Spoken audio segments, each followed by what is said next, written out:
Un livre fermé semble sans vie, un objet quelconque. Il se trouve aujourd'hui là, demain autre part. Il traverse les années, les siècles. Il passe de main en main au gré des collectionneurs. Mais ce même livre, confié à une bibliothèque et conservé, préservé d'une manière méthodique et scientifique, lui permettant de se protéger du temps qui passe et d'être légué aux générations futures.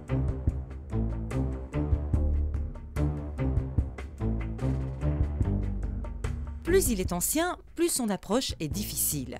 La consultation par des spécialistes permet d'en découvrir son message. L'enquête peut alors commencer.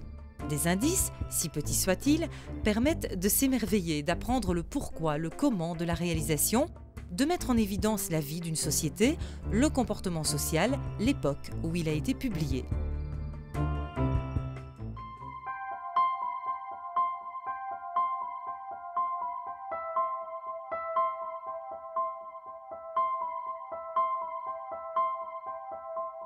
À l'aube du XIIIe siècle, les villes se développent et des universités se créent.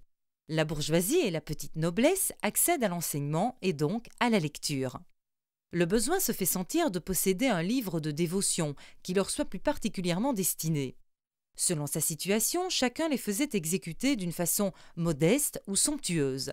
Ce livre de dévotion est le fruit d'une très lente évolution sur laquelle, assez paradoxalement, l'Église n'eut pratiquement aucun contrôle.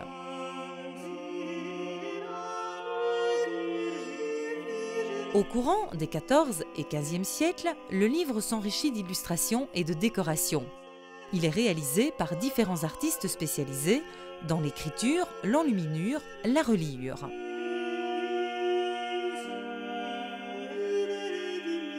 Le livre d'or pour les laïcs s'articule autour d'éléments du bréviaire, livre de prière utilisé par les prêtres. Ce nouveau courant de spiritualité, de la dévotion privée, serait une sorte de pèlerinage intérieur. Chacun peut y choisir les prières qui lui correspondent le mieux dans l'exercice de sa méditation. Bien que les heures des laïcs sonnent aux mêmes heures que celles des moines, on peut douter qu'elles soient toutes religieusement suivies.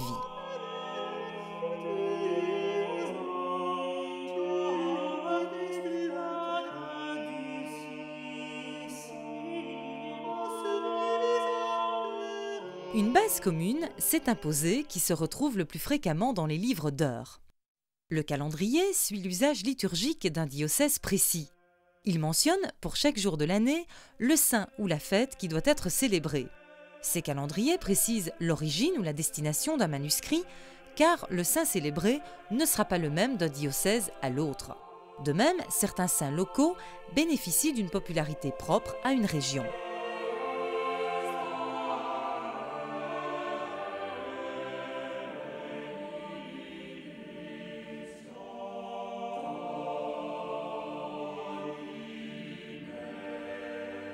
Les fragments d'évangiles, ce sont des passages choisis des 4 évangiles, parmi lesquels Saint Jean, Saint Luc, Saint Matthieu et Saint Marc. Ils retracent la venue du Christ. Traditionnellement, ils retrouveront les extraits de l'évangile de la messe de Noël pour Jean, de l'Annonciation d'après Luc, du récit de l'Épiphanie selon Matthieu et de la mission des apôtres d'après Marc.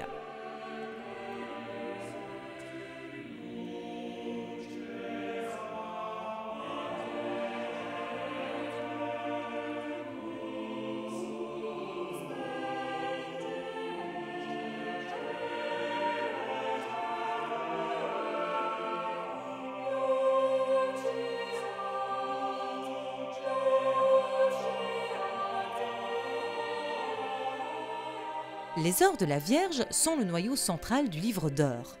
Le texte évoque les grands moments de la vie de la Vierge.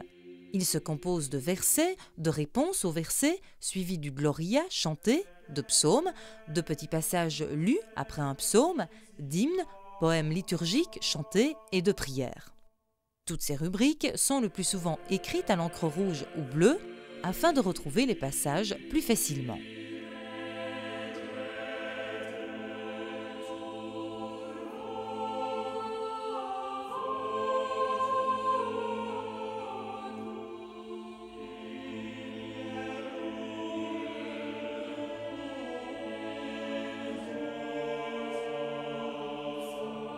Les heures de la croix et les heures du Saint-Esprit sont centrées autour de la passion du Christ et du Saint-Esprit. Elles ont pour thème la Pentecôte.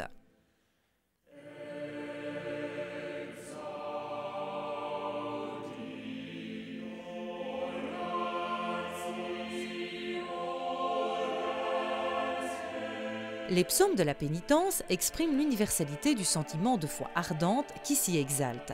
Certains, attribués à David, expriment la conscience du péché, le repentir, l'espoir du pardon.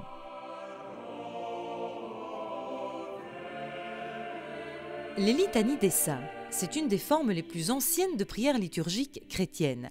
Il s'agit de suppliques implorant la miséricorde divine, ainsi que celles à la Sainte Trinité, à la Vierge, aux archanges, à tous les saints communs et parfois aux saints locaux.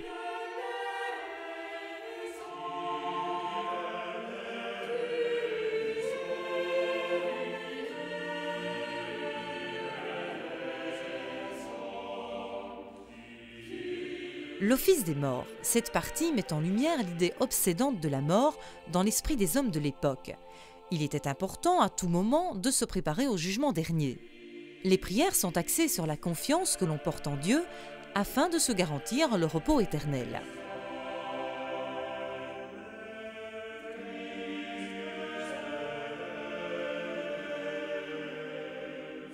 Les suffrages aux saints sont des courtes prières empruntées aux bréviaires. Les saints locaux y sont fréquemment représentés et dans certains cas directement choisis par le commanditaire. L'illustration des vies de saints constitue un chapitre particulièrement fourni de l'iconographie médiévale. À travers le récit des épisodes essentiels de leur vie, les saints apparaissent aux chrétiens comme des modèles à suivre, modèles spirituels, modèles de comportement chrétien.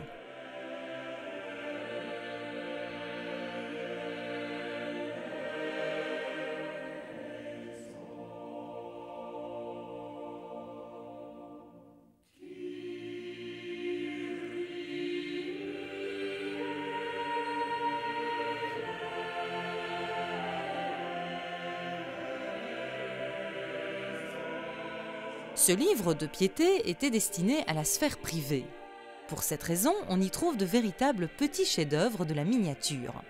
Il n'était pas seulement objet de support à la dévotion individuelle, mais également un objet de luxe et de prestige de celui qui le possédait. Les livres d'heures, de par leur diffusion, leurs textes, mais également leur programme d'illustration, constituent un témoignage essentiel à l'étude de l'histoire religieuse et nous permettent de mieux comprendre quelles étaient les préoccupations spirituelles et matérielles des laïcs de la fin du Moyen Âge. Le livre d'heures acquis par la Fondation Roi-Baudouin est un ouvrage rare, non seulement par ses illustrations, mais surtout par l'importance de son commanditaire. Ce livre faisait partie de la prestigieuse librairie de Bourgogne. Constitué sous Philippe le Hardi, prince de Valois et premier duc de Bourgogne, qu'il a légué à ses successeurs, Jean sans peur, Philippe le Bon et Charles le Téméraire. En mécène et amateur éclairé, les ducs s'entourent d'artistes de renom. Parmi ces artistes, les enlumineurs Jean Tavernier, Loiselier Day et le relieur Antoine de Gavereux. Tous trois ont participé à la réalisation du manuscrit, commandé, nous le pensons, par Philippe le Bon pour son usage privé.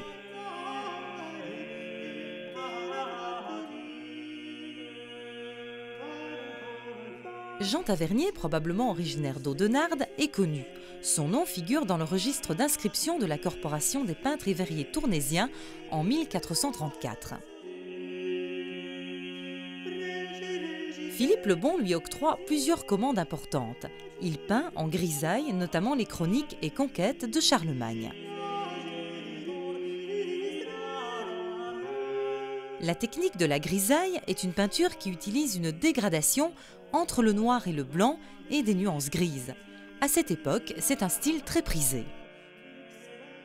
Dans les chroniques et conquêtes de Charlemagne, les scènes sont enrichies de nombreux personnages, de mouvements, d'éléments anecdotiques qui rendent bien la réalité et donnent aux scènes illustrées une véracité qu'on rencontre rarement chez les autres miniaturistes contemporains. L'originalité de Tavernier réside dans la vision panoramique des images, les compositions variées d'événements en juxtaposant dans une même scène des épisodes. Ces divers éléments artistiques, nous les retrouvons dans le livre d'heures.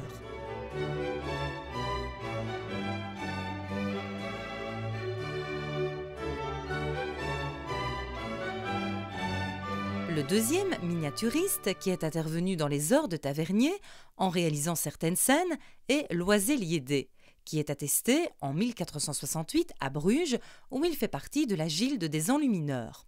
Liédé produit beaucoup, trop diront certains, car la qualité de sa production est inégale.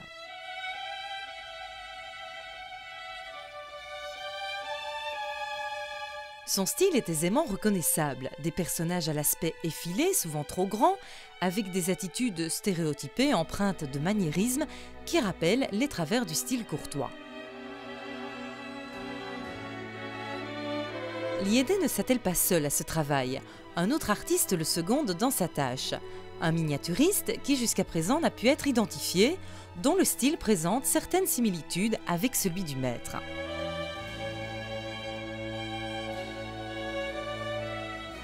Comme bon nombre de manuscrits médiévaux, les heures Tavernier ont vraisemblablement été réalisés en plusieurs étapes.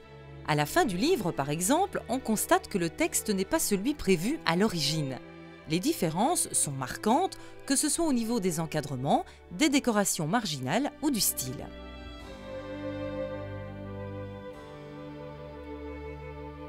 Les illustrations qui accompagnent ces textes additionnels sont attribuées à Jean Tavernier. Ces scènes sont de la main de Tavernier, mais réalisées à une époque antérieure, comme semblent l'attester d'évidentes différences de style avec les miniatures de la première phase. On remarque que les initiales sont ornées de développements floraux dans les marges. Il s'agit d'une séquence étrangère au livre prévu à l'origine. Il faut sans doute parler d'un cahier de réemploi. La reliure du livre d'or déposée à la Bibliothèque royale de Belgique par la Fondation Roi Baudouin est due à Antonius de Gavereux ou Van Gavereux, relieur à Bruges. Entré dans la gilde en 1459, il mourut en 1505. Sur chacun des deux plats, 4 empreintes d'une plaque divisée en 2 rangées de 4 animaux affrontés, placés dans des rinceaux. On peut y lire un texte en lettres gothiques: à la louange du Christ, j'ai relié ce livre correctement, Antonius de Gavereux. On peut trouver dans un même manuscrit plusieurs types de décors. Les scènes figurées par rapport au texte sont variables, qu'elles soient insérées entre 2 paragraphes, rejetées en marge ou qu'elles occupent une pleine page.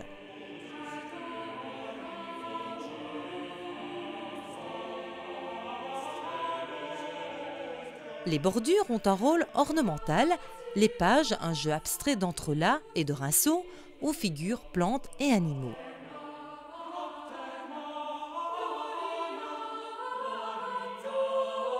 Les initiales constituent la partie la plus originale de l'enluminure.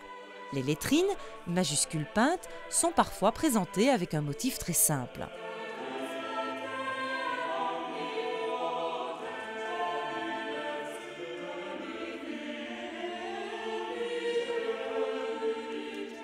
Les lettres ornées sont plus complexes. Les lignes générales de la majuscule subsistent et servent de cadre ou de support à un décor.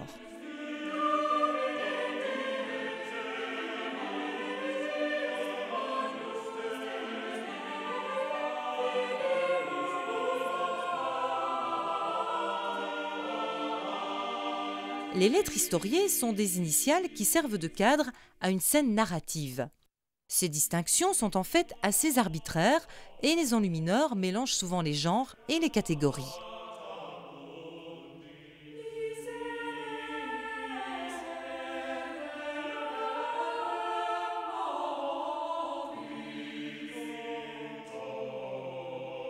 On ne peut laisser sous silence l'utilisation de la couleur noire pour les vêtements.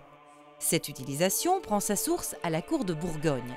Elle permettait de souligner la majesté du pouvoir.